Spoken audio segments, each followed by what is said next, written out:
Hi guys, magluluto tayo ngayon ng biko kasi it's bank holiday. So, yan. 2 cups ng malagkit na nahugasan ko na siya. And then, meron tayong 1 cup na dito ng coconut milk. So, yan yung gamit ko, coconut milk.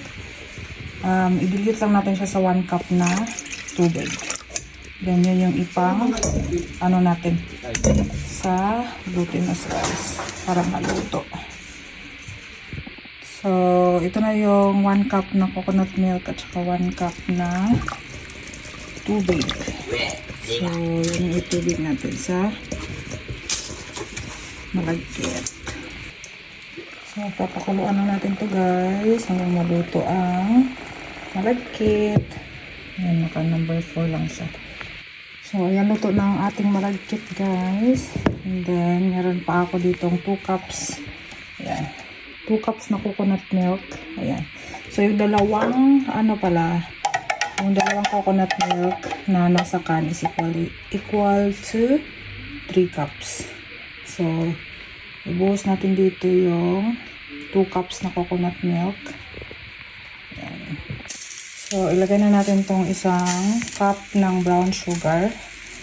So, ang brown sugar is yung dark brown.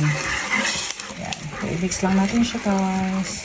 Ready tayo ng 1 teaspoon na vanilla extract. So, habang pinapakuluan natin yan, guys, i-prepare na natin itong paglalagyan ng biko mamaya. So, nilagyan ko lang siya ng mantika. Kasi i-bake pa natin siya. So, ayun guys, kumukulo na siya. Kuha lang tayo ng 1/4 cup dito before natin siya ilagay yung malagkit. Kasi itatoppings natin siya sa malagkit mamaya. So, 1/2 cup lang. Ayan. So, na-separate ko na yung 1/2 cup. So, pwede na natin ilagay dito yung malagkit.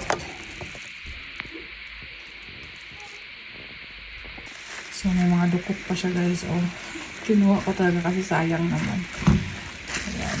So, i-mix lang natin siya hanggang ma-mix lahat na malagkit. So, ayan, na-mix na siya. Hinatay ko na din yung apoy. Ayan. So, lilipat na lang natin siya dun sa pan. So, ayan, nalipat na natin siya dito sa ginris natin na pan.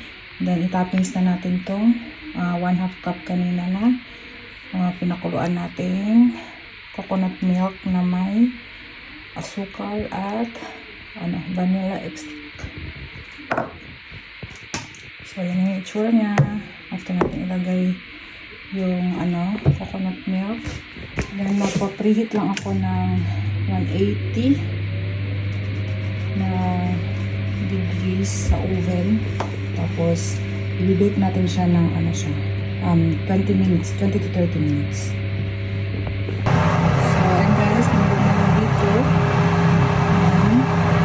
For 20 to 30 minutes natin siya i-bake. So, ayun na siya guys. Lagay ko lang siya ng 20 minutes sa oven. Then, I'm ready to eat na to guys.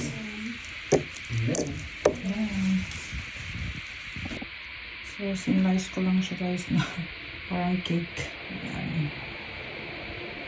Try natin yung isang slice dito. Ayan yung itsura niya.